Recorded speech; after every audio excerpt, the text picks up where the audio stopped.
Cobus Verster, Chief Executive of ArcelorMittal. When did you actually join the company, Cobus? The start of 2018, but prior to that, I was at Mittal for almost 20 years, and then sort of took a different avenue for a few years.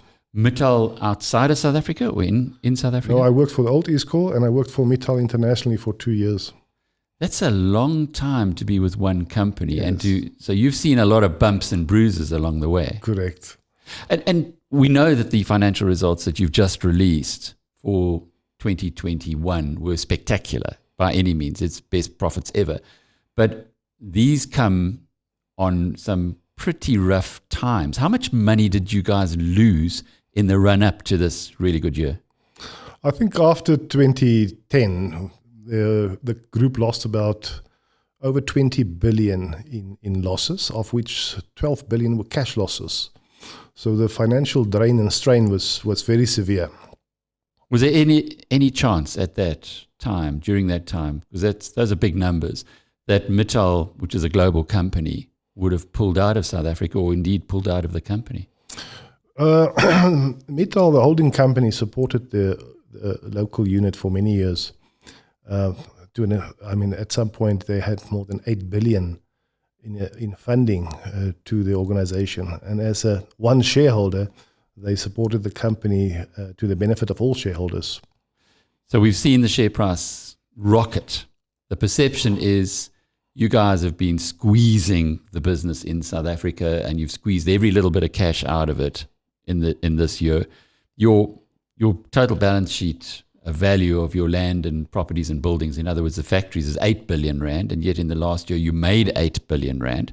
So that's good news on that side. But from what you've just said to us, you're only clawing back losses from the past. I think that's a bit of a misperception in the market that the local unit has been used as a cash cow, where actually Mittal has funded the local unit for many, many years. Up to 2 years ago, we had many raw materials bills outstanding from them, which we did not pay and could not pay. Yes, it's a wrong perception. Last year was a good year for us. I don't think it's abnormal conditions. We will not necessarily see that continuing. But the company is totally different company today than 4 or 5 years ago. You also want to reposition the company as a champion in South Africa. You are South African, it's pretty obvious, and you've worked with the group for many years. What went wrong in South Africa that a massive company like Isco was allowed to become less and less relevant? And I mean this because taking out from your most recent results, it was interesting to see that you produce 3 million tons of steel in this country. The total production is about 5 million from South Africa. Egypt has got 10 million. And you talk about the big countries in the world, they're in the over 100 million tons. So we've really become not the powerhouse that it used to be. No, 100%. I mean, and it all starts with economic growth and consumption. I mean, consumption in South Africa has deteriorated and decreased, consistently over many years. Whereas the competitiveness, the cost base of South Africa has also changed. I mean, we used to be a low-cost producer with benefits from iron ore, benefits from electricity, and all of those things. So with a diminishing domestic market and those disadvantages, it becomes difficult to sustain and survive. If you could wave a magic wand and go back to the old Isco, which divided into two with what is now Kumba Iron Ore and ArcelorMittal, would you have kept them together, given that iron ore is by far your biggest raw material input? Of course, I think if you have your integrated raw material supply, it's always beneficial. But I think if you look at our results, I mean, we have diversified our raw material supply base with smaller domestic suppliers substantially. That our raw material increased last year by 10%, where internationally it increased by 42%. So yes, it would have been nice, but also I think we've took a different approach a few years ago. And instead of complaining about the issue, we have assisted and developed younger or smaller companies and are now almost, we're 100% source from more cost link than export parity pricing. It's funny when you go back to COVID-19, and of course it was horrible for big swaths of the South African economy and for big companies, but it also got people to refocus. And I get the feeling, reading your annual report last year and reading your results that were released last week, that this has also been the case with you. Because of COVID, it almost gave you a shock, a wake-up call to do things differently. Alec, I think a wake-up call came earlier. I mean, we did in 2018, we look at our way forward and we say if we don't substantially change the organization, we will not be there in 19 and 20. So our sort of restructuring path started in the latter part of 18, and we did difficult things. As I said, on the raw material side, we've changed the way the company procure and operate. On the people side, the cost side, we've did a lot of things that was difficult but necessary. And I think where we are today, if I look at our competitiveness versus international companies, we are there or thereabouts. We have certain inherent problems. I mean, rail electricity in South Africa is expensive. Those things that you can't compete. Our productivity is not where it should be. And our people is expensive. And those are issues that we still have to work on. How do you improve productivity at an organization like yours? Well, automation is one thing. You can. I think as your cost of salary becomes too much, it becomes cheaper to automate. You have to digitalize. You have to work with less people, and those type of things. I think there's still opportunities, but I mean we have reduced our labor headcount substantially. So we're at the point where we can now tweak constantly instead of having to do radical things. But the fact that you produce 3 million tons of steel a year and you've got international competitors that produce many, many, many times that, does that not put you at an almost permanent disadvantage just from scale? From a scale perspective, yes. But I think you also have a domestic supplier always have an added benefit or a benefit from location. I mean, we are close to our customers, we're close to the market.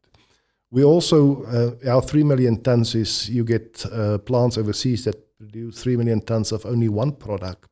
We produce 200 products, which also make it a bit more expensive, but also closeness to the customer. And I think one of our strategic pillars is also to be more connected to the customer going forward and see how we can jointly, I want to say, mine the value chain.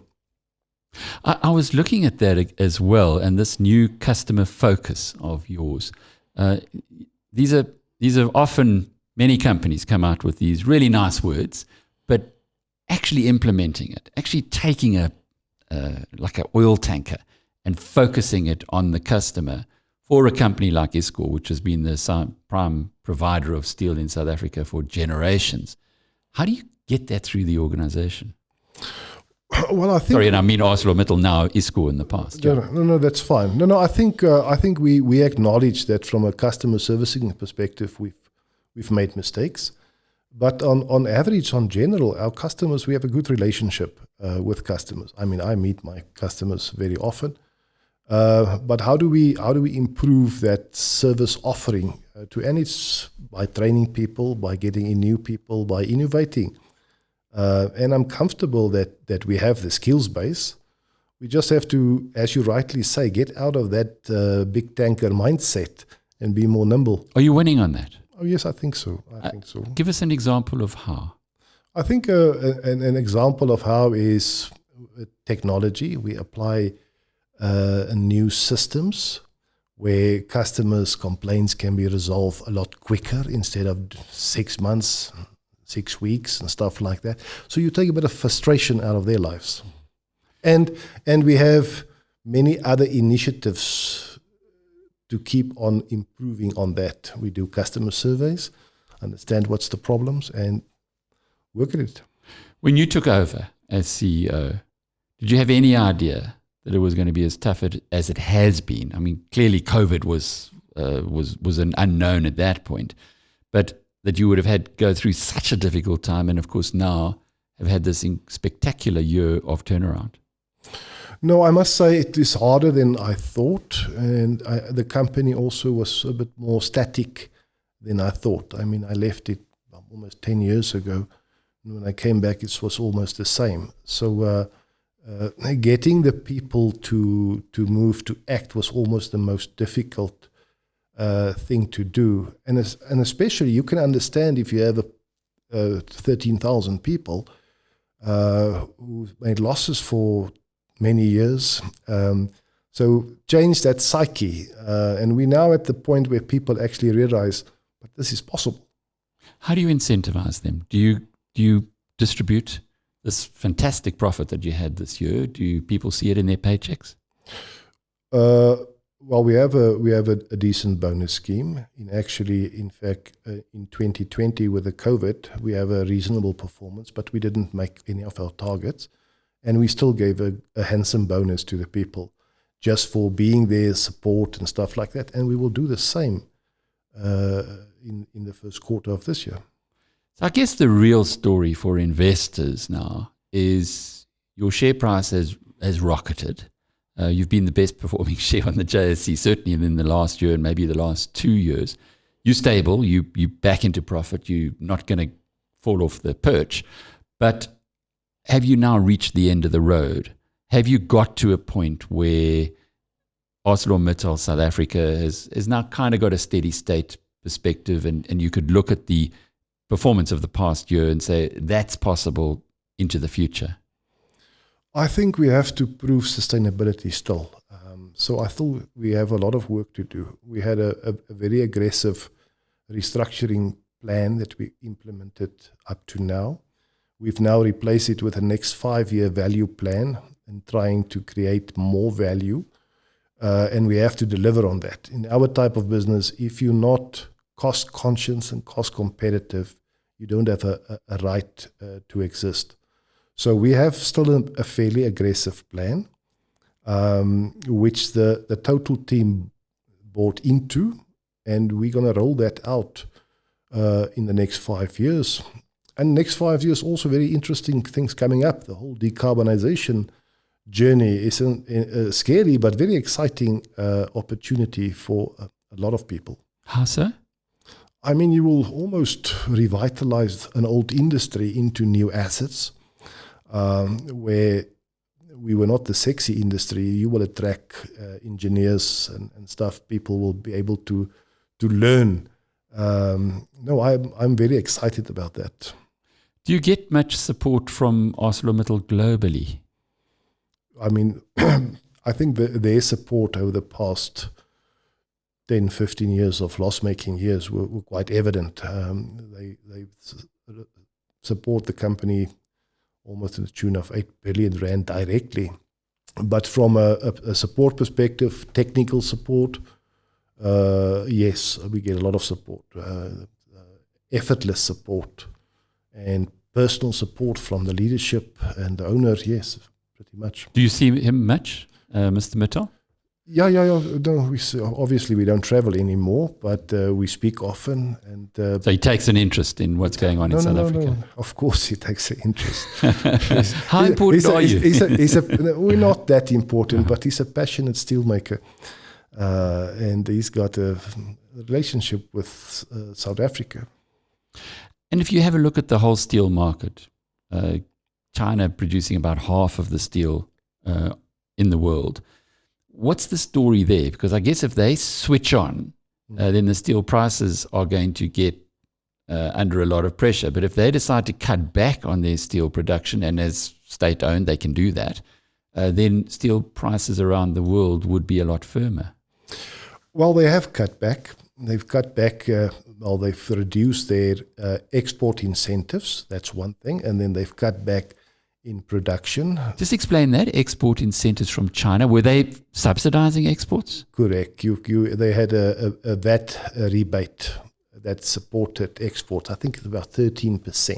Isn't that contrary to the World Trade Organization? I'm not sure on the specifics, but they've been practicing that for many years. They've stopped that last year. And then they've got the energy shortages and they've got the emission problem, which further forced them to curtail production. Now, that makes a big impact. I mean, they are the exporter of the world. So it will change the dynamics a lot. And I think going forward, for countries to produce carbon steel at mid CO2, take that and export it at substandard pricing will not be encouraged. So I think the outlook for the steel industry is a lot more positive the next 10 years than the past 10 years. It's so interesting when you have a look at it from a broader perspective, because some economists will say, close ArcelorMittal, let's just import from other parts of the world where you've got scale. It's got to be cheaper. But from what I'm hearing from you now is that there's a reason to have a local or a domestic steel industry. Well, I think you can outsource crude steel production for a period of time, but then you will start outsource the manufacturing of many other things. Russia or China will only put steel here for a period of time, then they will put the wheelbarrow here. So you will deindustrialize in total. But haven't we done that already?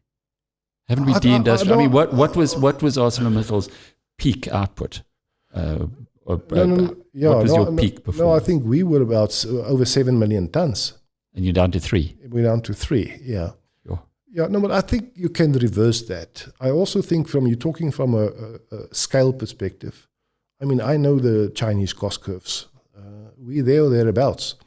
It's not that China is substantially cheaper in production than we are. Yes, the fixed cost is cheaper. The energy cost is cheaper. And if you look only at those two elements, it's about 15% cheaper than ours on a total cost basis. So we have to find ways to address that and resolve that. But they still got to get the steel here. They still got to, and that will cost how much of the percentage? If you say it's 15% cheaper to produce in China, it will be another 10%, I would assume. Right. So it comes very much. Correct. But if I look at, I mean, we are in the range of the China. I mean, I've looked recently at, I think, 36 of their cost curve. It gets published. There's an international website on that, and we're not uncompetitive. Now, your customers in South Africa, you're one of the companies that they love to hate. Over many years, there have been people, first of all, going to the Competition Commission and other people complaining, as they have done on BizNews in our columns, saying, you guys went to the government, you got duty protection. Reading in your annual report, that expired, but you need to explain that to me as well. But you're still charging much more than you should be charging. What's your counter argument to that? I mean, our price is derived from an international price. So firstly, our price is actually regulated. So there's an international formula, dollars converted to by the exchange rate, and that's the cap. And then we also have an import parity. I mean, so I've got two caps to my price. I mean, international prices increased last year substantially more than prices domestically.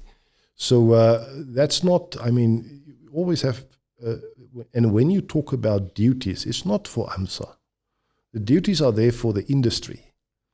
I mean, last year, I think there was most probably on the local sales side, we sold just over 2 million tons. Our competitors sold 1.1 million tons. 1.3 was imported. They also get a protection.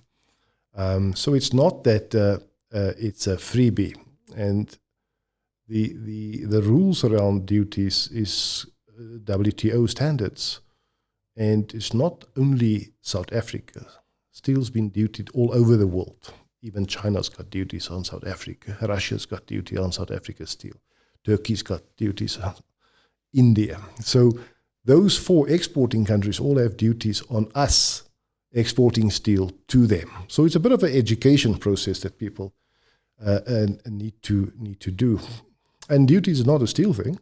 I mean, if you import a car, there's duties. And if you import cigarettes, whatever, duties got charged on many products. And there's good reason for. What are those reasons? To create fairness. As I said to you earlier, you cannot have countries where energy is subsidized or labor is subsidized, or Chinese don't factor in what's finance cost, and all that benefits. And they export the residual part and also incentivize it. It's so complex, isn't it? And it's so easy to be simplistic about these things.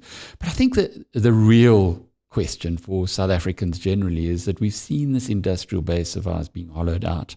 And here you've got a company that's now back in profit and is saying, we want to be the champion of the manufacturing sector for South Africa. How do you do that in an environment where it doesn't appear as though there's a heck of a lot that's supporting you? Just look at electricity prices as a starting point. No, I do think, but just coming back to one point, when you talk to our customers, I mean, our customers are generally satisfied with our service and our quality. Our quality is, I mean, you always have one or two potential complaints, but I don't know, maybe they're competitors, not customers. So we've got over 1.3 million tons of imports into the country. So how do we work with our customers to displace that firstly? We've got capacity potential. I mean, we can restart a Saldanha. We can increase our current production base most probably by almost 1 million tons.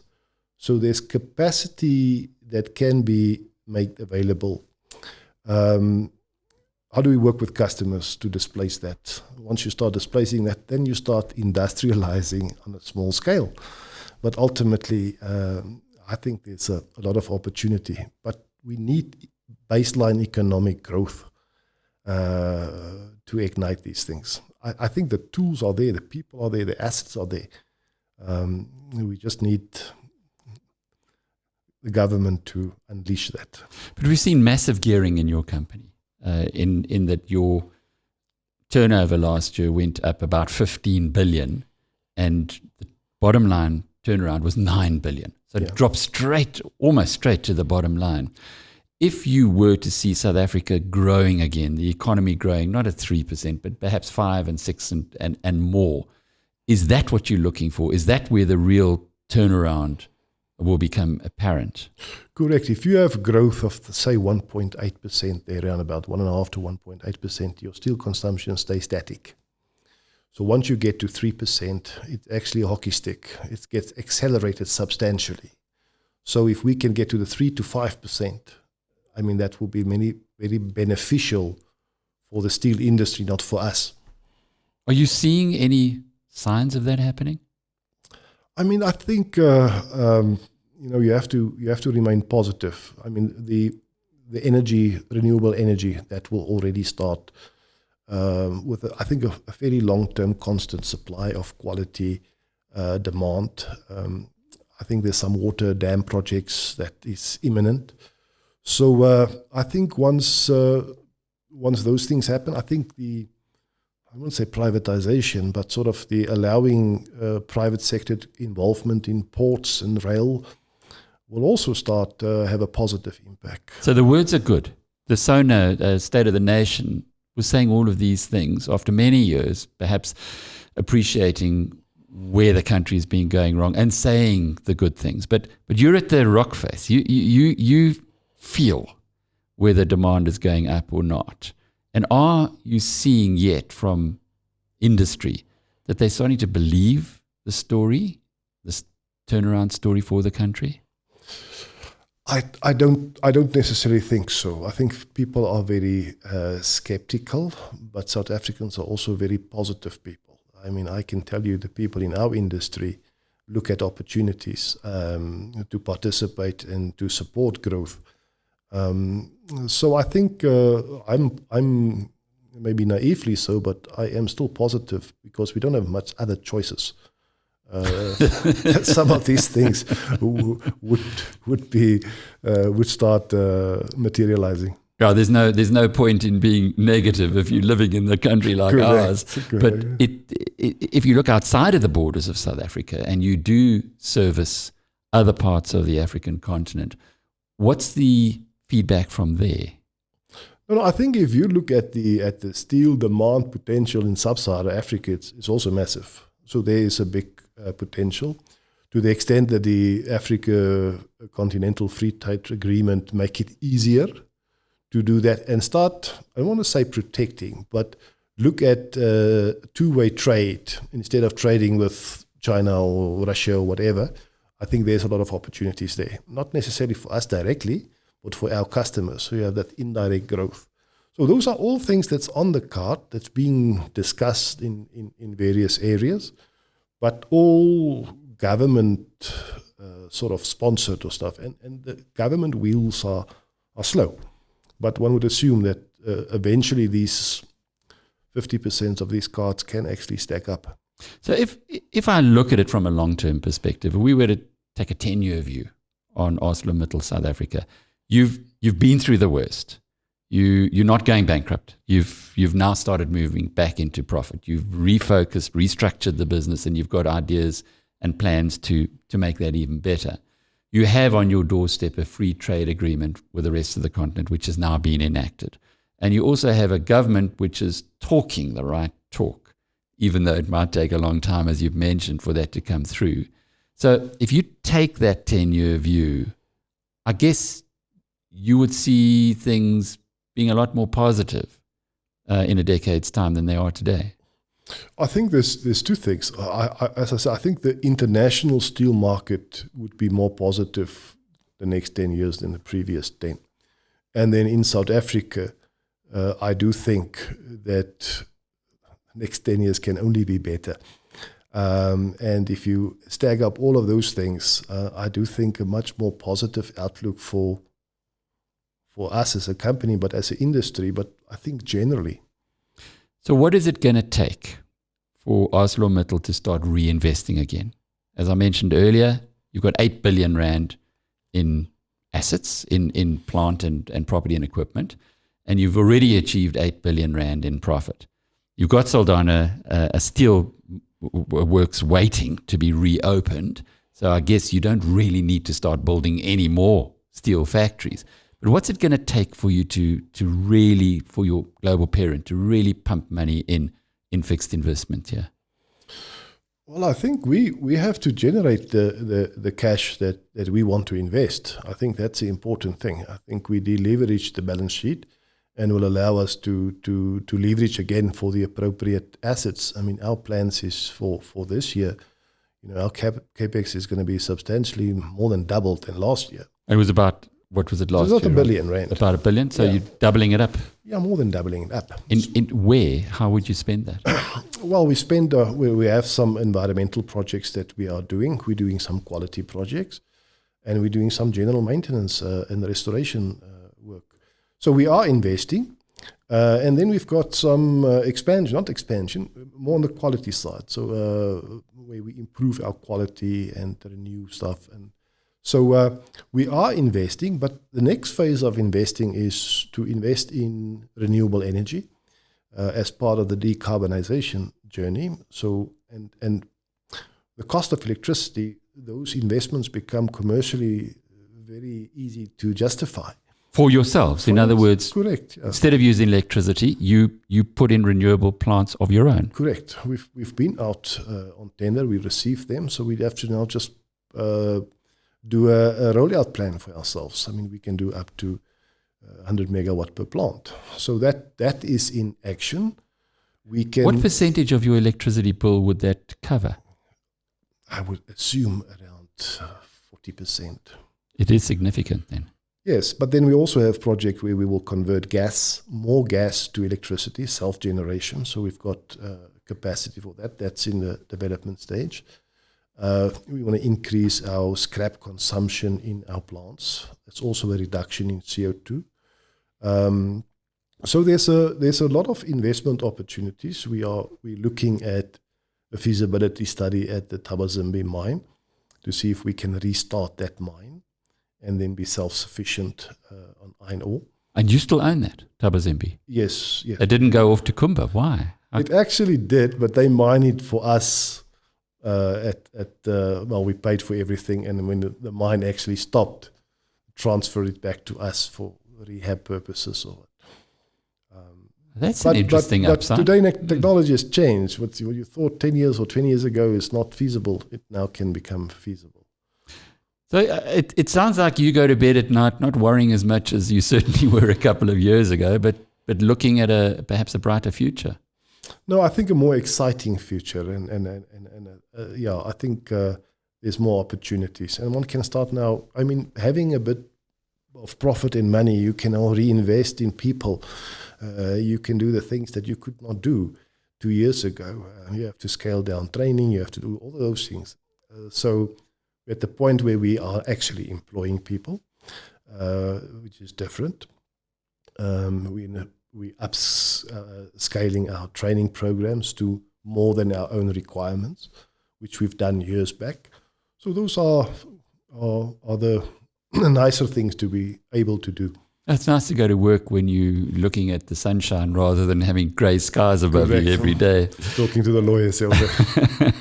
Is it though? Are you at the latest set of results?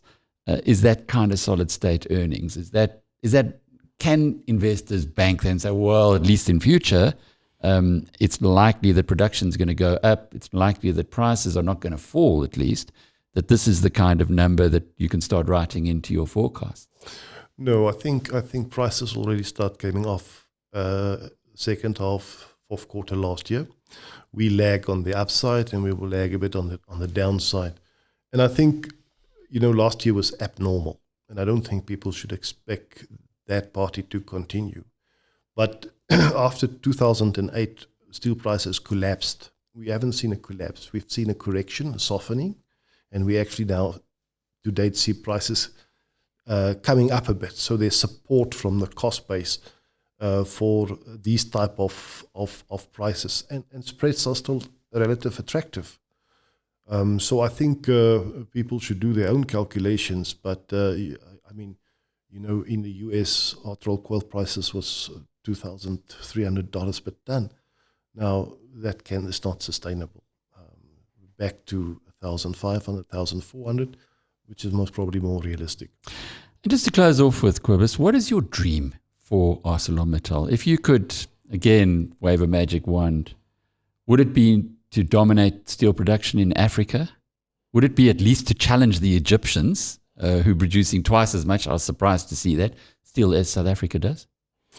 No, I want ArcelorMittal South Africa to be a leading organization in the country, not necessarily by size or whatever, but in what we do, that we are above average, that we're good in how we treat our people, how we service our customers, and how we interact with society. So it's a South Africa focus first, 100%, before you start dreaming about the rest of the continent. 100%. Enough work to do here. Is that what you're telling us? Yeah, we still have a lot of work to do internally, but a lot of work in the country.